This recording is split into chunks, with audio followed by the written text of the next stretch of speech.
תודה על הכמות סאבים הזאת. 400 סאבים, בשביל שצריך, אני מיליונר. תודה לכולם. אני שמתי להציג דג מנקה, אם אתם לא רואים כאן, דג מנקה עם שרימפס. דג מנקה, איפה השרימפס? השרימפס הוא טיפשון.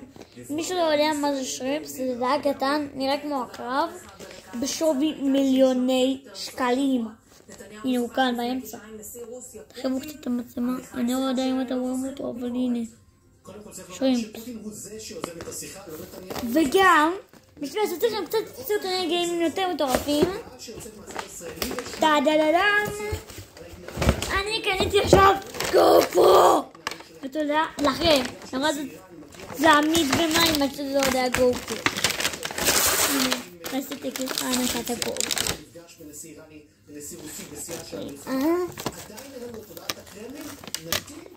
עכשיו נעשה רק את זה.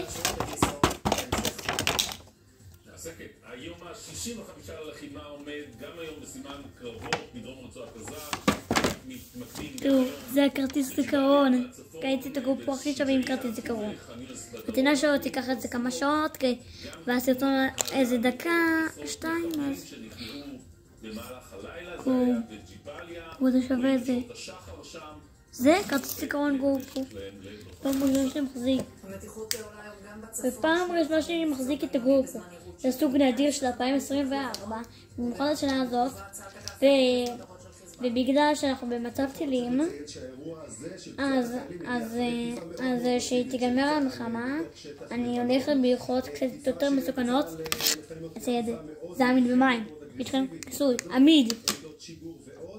אני רגע אכניס את הגופו לזה, עד שאני אבין איך עושים את זה. סוף סוף. כרטיס זיכרון. זז. איך עשיתי את זה קודם? לא קודם עשיתי את זה. לא קודם הצלחתי. אני רגע עוצר עד שאני אבין איך עושים את זה אז. טוב, מסתבר שזה כאן. למעלה זה לא יהיה ככה, אבל אני נשאר את זה ככה, זה בסדר?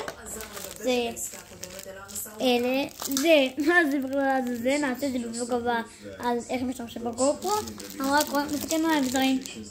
זה נראה לי, אם זה נראה לי יכול להיות עוד את הרעייה. ועוד עשרות אלפי דברים. נעבור קוויצר. זה נראה לי, לא יודע, זה נראה לי לשים את זה לאופניים או משהו, על כדי רחבה. זה נראה לי, אני לא יודע.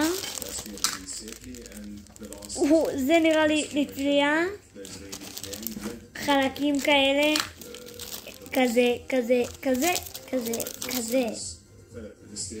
אז אנחנו לא יודעים מה אף חלק עושה, ואנחנו אפילו לא קראנו את ההוראות, אבל לא מגלים איך משתמשים בגופרו. אז אם נגיע ל-120,000 לייקים, אני אעשה את זה. או אני אעשה הנחה קטנה. אני יודע מתי אני אעשה את זה, אבל יאללה, ביי!